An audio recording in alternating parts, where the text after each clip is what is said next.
Well, Anthem. That says a lot, doesn't it? Don't even really have to say. I stayed as optimistic as I could about this game. There is enough there that it should be good. It should be great, even. It's, in a lot of ways, a very cool idea. If I'm honest, I'm not really that big on live services, but Anthem I really wanted to like, and I don't really. And I'm not the only one. I think I'm actually being a bit kind compared to a lot of other people. So what went wrong? Hi folks, it's Falcon, and today on gameranx, let's ask the question, who should you blame for Anthem, EA or BioWare? So let me just start off by saying I don't think that Anthem is bad, but let me also say, if we're starting off with that, something went wrong. Not only is Anthem a tremendously expensive property that has been hyped for years, it genuinely looks cool. The world itself is pretty. The exosuits, cool. Really, there's nothing about the surface level idea that looks bad. And yet I had this sneaking suspicion in the back of my head. You can sense it if you go back through all of the things that I've said about this game, where there's always a little bit where I hedge it. I'm just like, I want to wait and see. Cause there's some problems that I think are just inherent in games today, particularly live services. But, I mean, it was a BioWare game, right? BioWare made some of the best games of all time. The Mass Effect trilogy is amazing. It is a storytelling accomplishment that, yes, the ending may not have turned out exactly how everybody wanted, but, I mean, most of the rest of the game did really hinge on exactly what you wanted. And even though it wasn't perfect, it was a big accomplishment, and it was a lot of fun. And all of the characters were very well written, especially considering how many branching paths there were. And let's just be clear, the characters in Anthem are cool. They're fun, they're involving, they're very good, like, aesthetically speaking, well animated. They feel as though they're alive. But Anthem doesn't really feel that way. I'd like to refer you to Jake's Before You Buy. He is pretty much on par with what I think of the game. I don't think it's horrible. I don't think it's bad. I know that there are people that do think it's bad, and I don't really want to take anything away from any of those people, but it really just feels like an aesthetically cool shooting game that does a lot of things that aren't shooting, that aren't very interesting. Yeah, there's jetpacks, and the jetpacks are fun, but let's be honest, if you just made a game based on a jetpack and that's it, you could sell that game probably for $14 max, depending on how detailed and awesome the physics were. And I've been pretty generous with that $15 price. In fact, that's basically the general issue I have with the game. It's very similar to the general issue Jake had with the game. And I think that a lot of people are having that issue. There's a lot of people that are a little bit more angry than I think either one of us are, but I'm gonna say it's fair, even. So did BioWare just not bring it to the game? Well, I mean, way back in 2012, when Mass Effect 3 finished up, several BioWare employees who were higher up in the company began work on what would become Mass Effect Andromeda, which was more or less focused on the idea of exploration and colonization, which has its own problems, let's go ahead and say, some of them being how big of an issue that is in human history, some of them being that that's not really a story arc. And then let's also talk about how badly written it was at times, how buggy it was when released, and let's just talk about those faces and animations as though they are relegated to the past and nobody can turn on the game anymore and see what they looked like. I mean, they got a little better, but they were really bad. This was the result of a lot of changes that happened during the course of making Mass Effect Andromeda. For one, the director left BioWare about halfway through. The longtime writer of the Mass Effect trilogy, Mac Walters, joined about halfway through, and there's some pretty big shifts in the scope of the game. I mean, there was originally supposed to be hundreds of procedurally generated planets in the game. And yeah, that didn't happen. And it's not just the director or the producer. After the development of the game, and either during pre-production or during actual production of Anthem, more important people left BioWare. The senior editor on Mass Effect Andromeda, Cameron Harris, left the video game industry entirely. James Olin, who worked for 22 years with the company,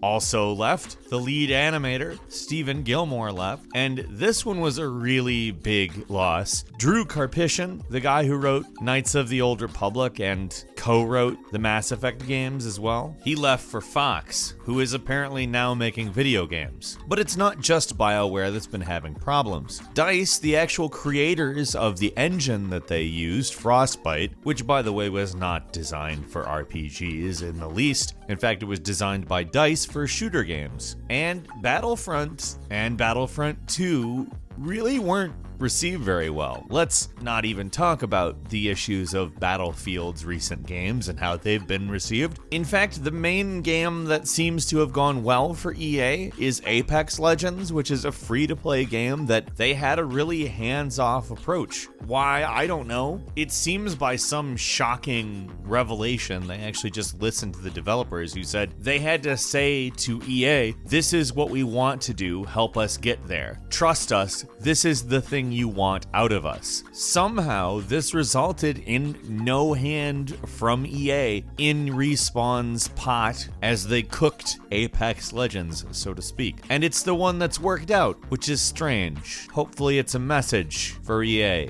Which leads us to start asking the question, even if BioWare maybe has had some trouble in the last few years, is it EA? EA is well known for being an issue in video games, just as a whole. It's worth noting that policies change too, because earlier on in BioWare's, tenure with EA, I guess, EA stayed way the hell out of BioWare's business. In fact, one of the founders of BioWare, Greg Zeschuk, said that EA gave you enough rope to hang yourself in terms of creative freedom. So take it with a grain of salt, but it seems like things are very different now, at least for BioWare. The idea that they would stay out of your business so that you could make your creative decisions stopped being true, at least with Mass Effect Andromeda and certainly with Anthem. In fact, an ex-BioWare developer kind of said that Anthem is an example of EA's monetization plans in action. In a pretty candid interview with Waypoint, Manveer Ayer, an ex-developer at BioWare, basically said that EA is pushing for more open world games, specifically because they're more monetizable. He noted a comment by EA's VP, Patrick Soderlund, saying that EA wanted to deliver experiences that players will want to come back to and enjoy for a long time to come. Manveer Ayer said, the key words there are have them come back again and again. He also said that this is a very lucrative business. There are people, according to Ayer, that would spend upwards of $15,000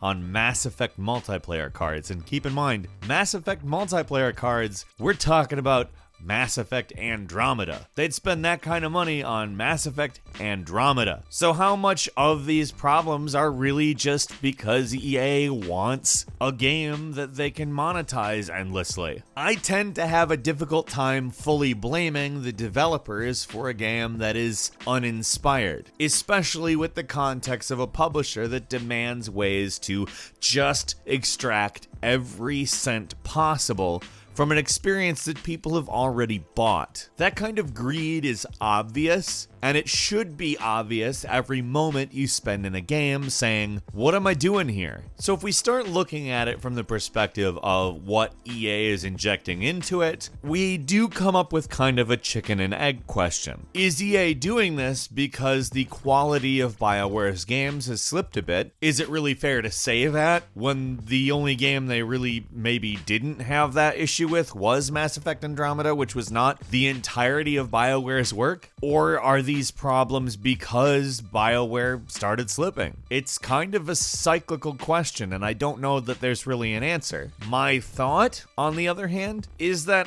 it's probably pretty both.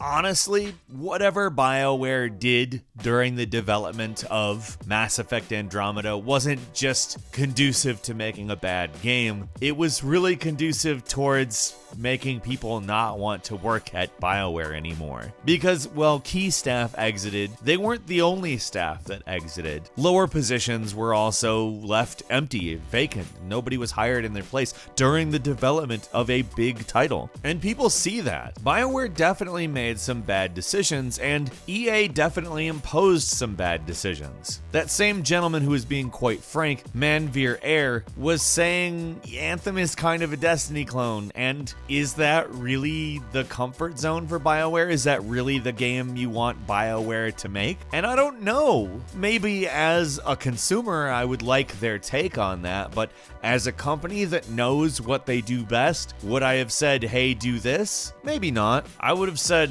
maybe let's work on getting the Mass Effect formula working in some other capacity, like on something that's not like Andromeda, and something that's maybe more like the original Mass Effect games, or hey, how about Anthem is a game that uses all of the same aesthetics of Anthem, all of the same cool ideas, all the same world lore, all that, but just make it a single player story-based BioWare RPG. That would have been good. And that's not gonna happen. Like, we're not going to see what the game would have been like that. And it's partly because of EA, it's partly because of BioWare. I think if we are talking ultimately about who has the power in the situation, who ultimately directs where everything goes, it does eventually come down maybe a little bit harder on EA, but there's blame to go around. What do you think? Where do you think the blame lies? Leave us a comment, let us know what you're thinking, and, you know, even if you'd like this game, we'd love to hear what you have to say here. Frankly, it's a difficult situation that does actually require a lot of context.